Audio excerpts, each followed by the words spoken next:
Les amis, bienvenue dans cette nouvelle vidéo. Dans cette nouvelle vidéo, on va s'intéresser au cas de Manchester City et plus précisément de Jeremy Doku. Donc dans cette vidéo, je vous propose qu'on s'intéresse à Jeremy Doku, mais plus particulièrement voir si Jeremy Doku est d'ores et déjà devenu indispensable au Manchester City de Pep Guardiola.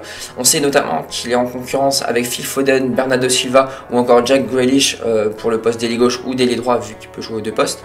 Et donc voilà, on va s'intéresser à ce cas et on va voir un peu plus en détail qui est finalement Jeremy Doku pour ceux qui ne le connaissent pas. Allez, nouvelle vidéo, c'est parti.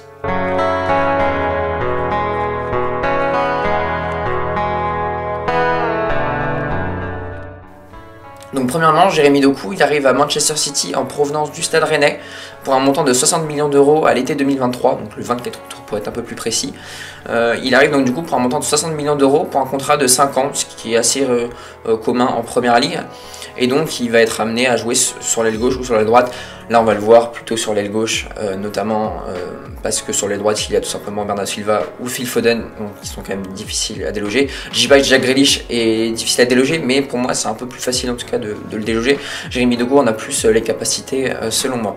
Donc quels sont les points forts de Jeremy Doku? C'est un ailier qui va pouvoir jouer à gauche et à droite, qui va être très virevoltant, il va être explosif mais à la fois vif sur ses appuis et il va avoir une capacité d'accélération et une vitesse tout simplement incroyable, tout en ayant un physique assez costaud et un centre de gravité très bas, ce qui en fait un joueur un peu trapu et très difficile finalement à rattraper de par la vitesse. Et c'est un dribbleur également hors pair avant tout. On va voir qu'il a 99 de dribble sur ses fiches FBRF. C'est un ailier qui va également aimer aller chercher les ballons très bas, comme on va le voir juste après. Il va chercher les ballons très bas et il va chercher à orienter les numéros 9, notamment Erling Haaland, qui se projette d'ores et déjà très haut, peut-être pas dans la surface de réparation, mais dans le camp adverse. Et c'est quelque chose vraiment qu'on voit très souvent de la part de Jeremy Doku. Donc voilà, chose à ne surtout pas négliger dans son aspect de son jeu. En ce qui concerne les statistiques de Jeremy Doku, je vous propose de faire un petit focus sur le Stade Rennais puis sur Manchester City. Donc au Stade Rennais, Jeremy Doku, on voit qu'il a eu un passage un peu décevant, plombé par les blessures notamment. Il a fait pas tant de matchs que ça finalement, 92 matchs seulement pour 22 fois décisifs, donc 12 buts et 10 passes décisives, 5232 minutes effectuées, 57 minutes par match environ, décisifs toutes les 237 minutes, soit une fois tous les 2,5 voire 2,6 matchs. Donc voilà, ce sont des statistiques assez bonnes mais pas incroyables non plus, qui sont un peu décevantes quand on connaît le potentiel de Jeremy Doku. Puis à Manchester City, c'est déjà 14 matchs, 3 buts et 6 passes décisives, ce qui est quand même pas mal, donc 9 fois décisif en 14 matchs. En 724 minutes, il a été titularisé 51 minutes par match et il est décisif tous les 80 minutes, donc ce qui est un peu moins qu'une fois par match si on voit qu'un match c'est 51 minutes à Manchester City. Donc voilà, un ailier qui ne joue pas énormément, il faut qu'il s'adapte notamment à Manchester City. Donc ce que je vous propose maintenant, c'est d'analyser Jeremy Doku d'un autre point de vue statistique, une fois par sa heatmap. Donc sa heatmap, elle est très claire, on voit un joueur qui aime à la fois déborder et à la fois repiquer. Et on voit les petits points jaunes que vous voyez, que ce soit à gauche ou à droite. Donc à droite, il a été titularisé quelques fois à droite à Manchester City. Et on voit que c'est un ailier qui aime aller chercher parfois les ballons très bas. Bon, il va pas le faire tout le temps.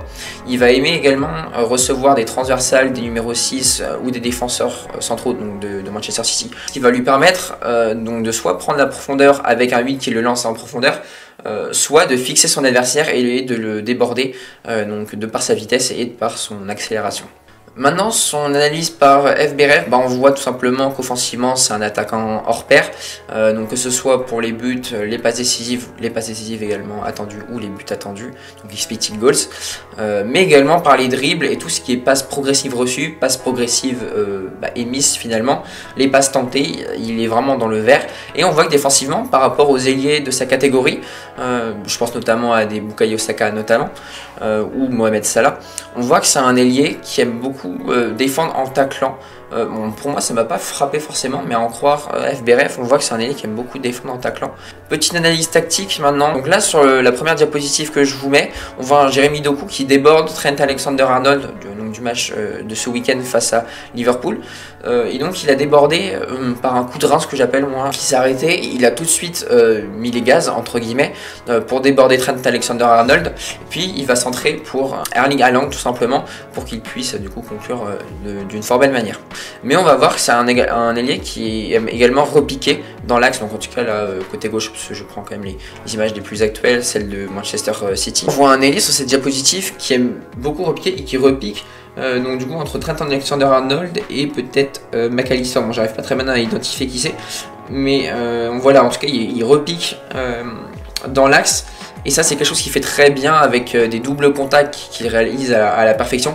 On le voit, il a un 99 de dribble sur FBRF, c'est pas pour rien. Et ça c'est quelque chose qu'il va vraiment aimer faire d'une très belle manière. Évidemment Jérémy Doku ce n'est pas qu'un dribbleur, ce n'est pas qu'un joueur qui va éliminer des adversaires par le dribble. Il va être également capable de lancer des adversaires dans la profondeur, mais également de lui-même être lancé dans la profondeur. Là on le voit très bien avec un autre exemple. Bon, j'arrive pas à identifier l'adversaire comme ça, peut-être West Ham, mais on voit un Jérémy Doku qui est lancé à la profondeur et encore une fois qui va centrer avec son pied gauche. Lui qui est ambidextre, ça lui facilite quand même grandement la vie. Donc encore une fois une situation à ne pas négliger, le fait qu'il prenne la profondeur. Enfin, dernier aspect à aborder chez Jérémy Doku, c'est évidemment ses blessures. Lui qui a été longuement blessé au Stade Rennais. Là, depuis son arrivée à Manchester City, ça va mieux. Il n'a pas encore été blessé. Mais voilà, je trouve que c'est un élément qui est bien trop important pour ne pas être souligné. Il a été blessé 217 jours lors de son passage à Rennes, soit 6/10 d'une année. Ce qui est quand même beaucoup. Je ne sais plus combien de temps il a passé à Rennes. Les Rennais, dites-le moi si vous le savez en commentaire. Mais voilà, c'est un ailier quand même qui est souvent blessé. J'imagine de par ses prises de vitesse et ses appuis de feu qu'il a, forcément au bout d'un temps le corps lâche. À voir si ça lâchera dans les années à venir, mais c'est vrai que c'est un point qui est quand même inquiétant pour lui, mais également pour le club qui l'a recruté. Donc voilà, c'est tout pour cette vidéo les amis. Si vous l'avez aimé, évidemment le petit pouce bleu, le petit partage et l'abonnement, sans oublier la cloche des notifications. Et puis on se retrouve très prochainement pour de nouvelles aventures. Allez,